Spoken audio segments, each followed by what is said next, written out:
नमस्कार, मैं हूं राज और इंडिया फर्स्ट लाइव पर आप देख रहे हैं प्योर पॉलिटिक्स। महाराष्ट्र की राजनीति एक नई करवट ले रही है। महायुति को यानी भाजपा वाले गठबंधन को इतनी जबरदस्त जीत मिली है इस बार के विधानसभा के चुनाव में कि विपक्ष में पूरी तरह से हताशा छा गया है। उनको समझ में नहीं आ रहा है कि वो करे तो क्या करे।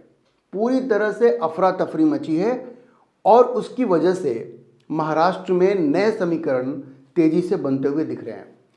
अब मैंने आपको पिछले एक वीडियो में बताया था कि शरद पवार अपनी पार्टी को अपने भतीजे अजित पवार की पार्टी के साथ मर्ज करने के बारे में गंभीरता से सोच रहे हैं, क्योंकि अब उनके पास कुछ बचा नहीं है, उम्र भी उनकी हो गई है।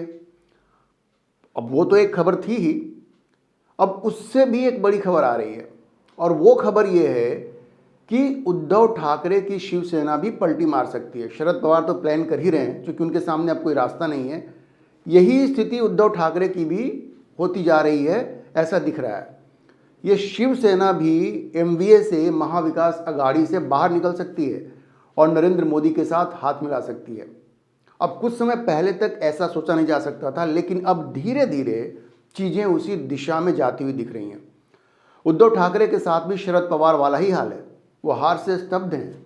उन्हें समझ में नहीं आ रहा है कि अब वो क्या करें। इतनी बुरी हार के बाद उनके हौसले पस्त हो चुके हैं, शिवसेना पस्त हो चुकी है। उसे समझ में नहीं आ रहा कि अब क्या करें। कैडर का भी भारी दबाव है कि आप गलत रास्ते पे गए हैं, कैडर अभी उनको बता रहा है। और इन सब की वजह से मैं आपको बताऊंगा कि कैसे ये संकेत कैसे मिल रहे हैं कि वो नरेंद्र मोदी के साथ हाथ मिलाएंगे। अब देखिए, ये हिंदुत्व से दूर होकर ये सेकुलरिज्म का जो चादर ओढ़ने की कोशिश की उद्धव ठाकरे ने, उससे शिवसेना के कैडर में भारी असंतोष है। ऐसी खबरें आ रही हैं उनके जो कोर वोटर्स हैं वो सब एकनाथ शिंदे की तरफ जा रहे हैं। देखिए, ये बाला साहब ठाकरे की पार्टी है भाई। ये छत्रपति शिवाजी महाराज को फॉलो करने वाली पार्टी है और उद्धव ठाकरे, पता नहीं इनके दिमाग में क्या आया, ये औरंगजेब के अनुयायी बन गए। अब ये जो कैडर है वो चूंकि बाला साहब की हिंदुत्व की फिलॉसफी को फॉलो करती है, तो उनको बड़ी तकलीफ हो रही है कि भाई ये कहाँ आप फंस गए हैं। और बाला साहब की जो हिंदुत्व की फिलॉसफी थी, उसके सच्चे उत्तराधिकारी बन करके कौन उभरा है?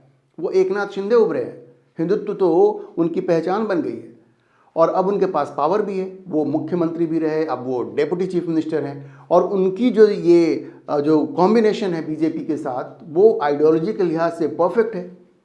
तो अब इन चीज़ों को देख करके जो शिवसेना का जो कैडर है, जो उद्धव ठाकरे की शिवसेना है, उसके अंदर भारी असंतोष है।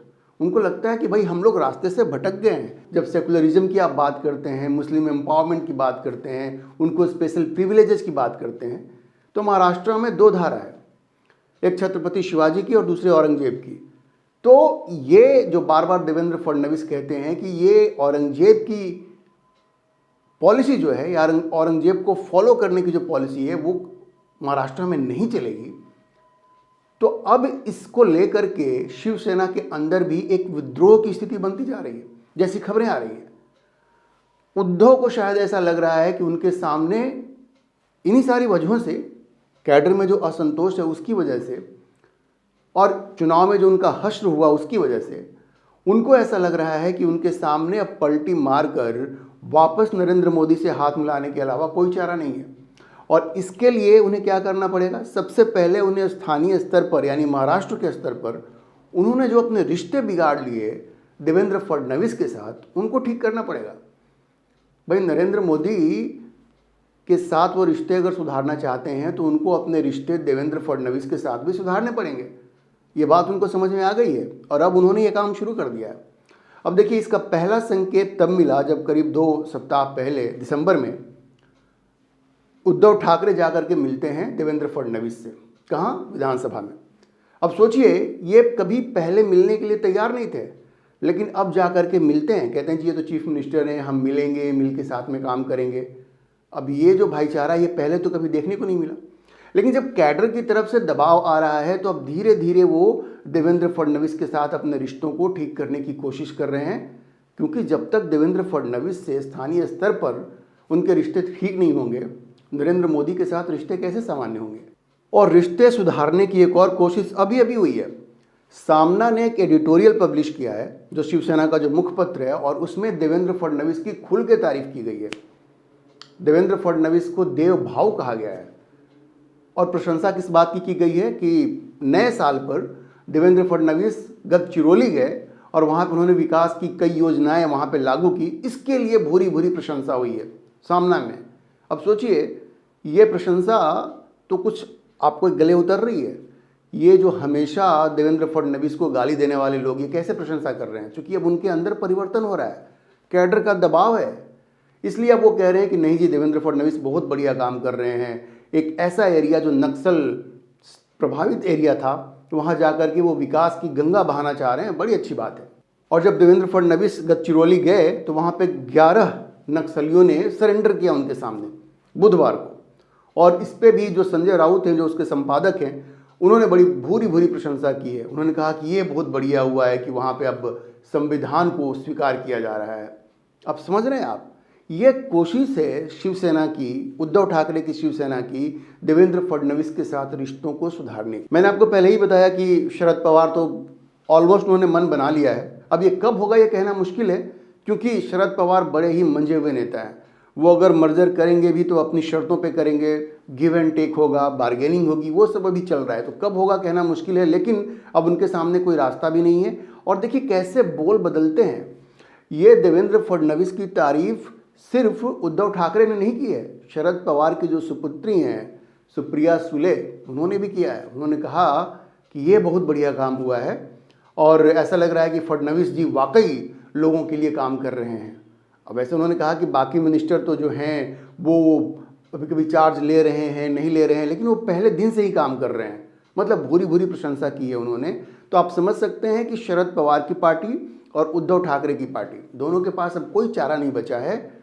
इनको एमवीए से बाहर निकलने में ही अपनी भलाई दिख रही है, और ये नरेंद्र मोदी के साथ हाथ मिलाने के लिए वो जो गिव एंड टेक है, बार्गेनिंग की, अपनी तरफ से पूरी कोशिश कर रहे हैं। अब देखिए, जैसा मैंने आपको कहा कि उद्धव के ऊपर कैडर का बहुत बड़ा दबाव है, और इसका प्रमाण ये है, अब ये एक ऐसी खबर आ रही है जिसकी कोई आधिकारिक पुष्टि तो नहीं हो रही है, लेकिन सोशल मीडिया पर यह खबर खूब चल रही है। और खबर यह है कि संजय राउत की जबरदस्त पिटाई हो गई है, और ये पिटाई उन्हीं की पार्टी के कार्यकर्ताओं ने की है। और उससे भी बड़ी बात यह है कि ये उद्धव ठाकरे की मौजूदगी में ऐसा हुआ है। अब मैंने कहा ये सोशल मीडिया पे ऐसी खबर आई, और उसके बाद कुछ जो पब्लिकेशंस हैं उन्होंने भी इसको पब्लिश किया है, लेकिन कोई आधिकारिक पुष्टि नहीं हुई है, और हम भी इसकी कोई पुष्टि नहीं कर सकते। ये मीडिया में ऐसी खबरें आई हैं। अब हुआ क्या है कि एक वहाँ के वरिष्ठ पत्रकार हैं भाऊ तोरसेकर वहाँ के एक वरिष्ठ पत्रकार हैं। उन्होंने एक अपना वीडियो ब्लॉग है, उसमें ये दावा किया है कि 26 दिसंबर को उद्धव ठाकरे के निवास मातोश्री में शिवसेना के कार्यकर्ताओं की एक मीटिंग हुई, जिसमें कार्यकर्ता इतने गुस्से में आ गए कि उन्होंने संजय राउत पर न सिर्फ हमला कर दिया, बल्कि उनको ढकियाते हुए कमरे में ले गए और उन्हें बंद कर दिया। उनको कमरे में बंद कर दिया, कहा कि तुम बोलो मत बीच में। अब बाद में कई मीडिया रिपोर्ट भी आई है जिसमें इस घटना का जिक्र किया गया है। हालांकि मैंने कहा कोई आधिकारिक पुष्टि इसकी नहीं हुई है। देखिए, पुष्टि नहीं हुई है एक तो एक बात है, लेकिन कोई खंडन भी नहीं आया है। समस्या ये कोई खंडन भी नहीं आया है। ये जो भाऊ तोरसेकर हैं उनके दावे को लेकर के अब ये 1-2 दिन हो गए इस बात को, लेकिन कोई खंडन नहीं आया है। तो इससे भी थोड़ा सा इसको बल मिलता है। उद्धव ठाकरे भी खामोश हैं और संजय राउत भी खामोश हैं। संजय राउत तो आमतौर पर खामोश रहने वाले व्यक्ति हैं नहीं, खामोश हैं तो उसके भी कुछ मायने हैं। अब ये जो पत्रकार हैं भाऊ तोरसेकर, उनका ये कहना है कि 26 दिसंबर को जब ये मीटिंग हुई, उसमें शाखा प्रमुख और विभाग प्रमुख के अलावा कई पदाधिकारी शिवसेना के शामिल थे। अब इस बैठक में संजय राउत ने बोलना शुरू कर दिया। वो तो अपने अंदाज में ही बोलते हैं। तो बाकी जो लोग थे, 2-3 लोग जो वहाँ पे थे, वो नाराज हो गए। उनको लगा कि भाई आप इतना ज़्यादा बोलते हैं, आप चुप रहिए। और ये आप जो बड़बोलापन है आपका, मतलब उन्होंने कहा संजय राउत को कि आपका जो बड़बोलापन है उसी की वजह से पार्टी का ये हश्र हुआ है। लेकिन संजय राउत भी गुस्से में रहने वाले व्यक्ति हैं। उनको जब इन लोगों ने डांटा तो वो भी गुस्से में आ गए, वो अपनी बात रखने के लिए अड़ गए। तो कहते हैं कि कार्यकर्ताओं की नाराज़गी बढ़ गई और उन्होंने उनको पकड़ के एक कमरे में बंद कर दिया। अब कुछ तो रिपोर्ट्स ये कह रही हैं कि उनकी पिटाई भी हो गई है, लेकिन जैसा मैंने कहा इसकी कोई पुष्टि नहीं हुई है। अब ये जो भाऊ तोरसेकर हैं, उन्होंने भी अपने सूत्रों के हवाले से ये कहा है कि कार्यकर्ताओं ने संजय राउत को जबरन ले जा करके उनको किसी कमरे में बंद कर दिया।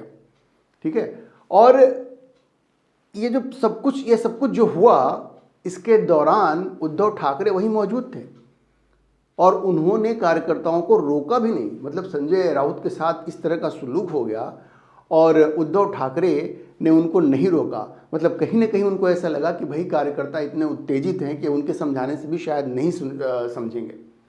तो अब समझिए कि जो कैडर है शिवसेना का, उसके अंदर कितना असंतोष है। जिस तरह के फैसले उद्धव ठाकरे ने लिए और संजय राउत उनके सिपह सलार हैं, हमेशा उनको एडवाइस करते हैं, तो इसको लेकर के शिवसेना के अंदर काफ़ी आक्रोश है। और ये जो खबर आई है, जो कि पुष्ट नहीं है, मैं बार बार कह रहा हूँ, इसकी कोई पुष्टि नहीं हुई है। ये जो वरिष्ठ पत्रकार है, सिर्फ उन्होंने ही अपने वीडियो ब्लॉग में इसकी चर्चा की है। हाँ, कोई रिएक्शन नहीं आया, अभी तक कोई रिएक्शन नहीं आया है, ना तो संजय राउत की तरफ से आया है और ना ही उद्धव ठाकरे की तरफ से आया है। अब इसमें कितनी सच्चाई है ये कहा नहीं जा सकता, लेकिन ये खबर चारों तरफ चल रही है। अगर सच है तो ये दिखा रहा है कि उद्धव के एमवीए में जाने से, महाविकास अघाड़ी में जाने से उनके कैडर में कितनी नाराजगी है, कितना आक्रोश है। उन्हें लगता है कि इसमें उद्धव ठाकरे को एमवीए में ले जाने में संजय राउत की सबसे बड़ी भूमिका रही है। अब वो उद्धव ठाकरे को तो कुछ कह नहीं सकते, इसलिए सारा गुस्सा उन्होंने शायद संजय राउत पर ही उतार दिया है, अगर ये खबर सही है तो। और देखिए, ये शायद उद्धव ठाकरे के लिए भी एक मैसेज था, ये समझाने के लिए कि भाई देखो कैडर क्या चाहता है, आप क्या कर रहे हो, आप हमारी बात भी सुनो। और आप किसकी बात सुन रहे हो? संजय राउत तो पूरी शिवसेना नहीं है ना, वो अपने हिसाब से आपको सलाह दे रहे हैं, लेकिन कैडर की बात सुनो, हम क्या चाहते हैं। ये आदमी, मतलब शायद वो इशारा कर रहे हैं कि ये जो संजय राउत हैं, हमारी भावनाएं आप तक नहीं पहुंचने दे रहे हैं, तो आप भी समझें कि हम क्या चाहते हैं। और जैसे मैंने आपको कहा, शरद पवार पहले से ही तैयारी कर रहे हैं। कब करेंगे, कब मर्जर होगा, इसके बारे में कुछ नहीं कहा जा सकता, क्योंकि वो लेन देन, गिव एंड टेक, उनकी अपनी पोजीशन, सुप्रिया सुले का क्या होगा, ये सब जब तक फाइनलाइज नहीं हो जाएगा तब तक कोई कॉन्क्रीट स्टेप आगे नहीं बढ़ेगा। लेकिन बातचीत चल रही है, ऐसा अजीत पवार ने भी कहा है। और आपने देखा सुप्रिया सुले ने भी इस वक्त जो गडचिरोली में देवेंद्र फडणवीस का जो दौरा हुआ, उसकी उन्होंने भी तारीफ की है। तो सब कुछ, अगर इन सब डॉट्स को एक साथ कनेक्ट करें तो आपको इन सारी चर्चाओं में बल दिखेगा और ऐसा लगेगा कि वाकई ये दोनों शायद अब एमवीए से बाहर निकल करके नरेंद्र मोदी के साथ हाथ मिलाने की तैयारी कर रहे हैं। इसका परिणाम क्या होगा? इसका परिणाम ये होगा कि महाराष्ट्र में जो एमवीए है या जो इंडिया है, इंडी गठबंधन है, अच्छा इसका परिणाम क्या होगा? इसका परिणाम ये होगा कि महाराष्ट्र में जो एमवीए है, महाविकास अघाड़ी या जो इंडी गठबंधन है, वो पूरी तरह से राज्य में खात्मे की तरफ बढ़ रही है। खत्म हो जाएगा इंडी गठबंधन, महाराष्ट्र में खत्म हो जाएगा, ऐसा बिल्कुल लग रहा है। शिवसेना बाहर हो जाएगी, शरद पवार की पार्टी बाहर हो जाएगी, तो कौन बचेगा उसमें? बच जाएगी कांग्रेस, जो 5वें नंबर पे चली गई है वहाँ पे। तो पूरी तरह से स्थिति खराब है, कांग्रेस की स्थिति खराब है और एमवीए वहाँ पे बिल्कुल खत्म होने के कगार पे है। और अगर शरद पवार और उद्धव ठाकरे नरेंद्र मोदी से हाथ मिलाते हैं तो उनकी सरकार, नरेंद्र मोदी की सरकार जो दिल्ली में है, संसद में उनकी संख्या और भी बढ़ेगी और नरेंद्र मोदी को और भी मजबूती मिलेगी। और जिस तरह का घटनाक्रम महाराष्ट्र में हो रहा है, ऐसा लग रहा है कि संसद में नरेंद्र मोदी की ताकत धीरे धीरे और भी बढ़ेगी। बहुत कुछ हो रहा है। एक पहले वीडियो में मैंने आपको ये भी बताया था कि किस तरह से बातचीत उमर अब्दुल्ला के साथ भी चल रही है। तो इन सारी चीज़ों को देखें तो ऐसा लग रहा है बीजेपी पूरी कोशिश कर रही है कि संसद में जितनी ज़्यादा उनकी संख्या बढ़ सके उतनी बढ़ जाए, और इस दिशा में परिणाम भी आते हुए दिख रहे हैं। अभी के लिए इतना ही। अगर आपको ये वीडियो पसंद आया हो तो आप इसे लाइक करें, शेयर करें और चैनल को सब्सक्राइब करना ना भूलें।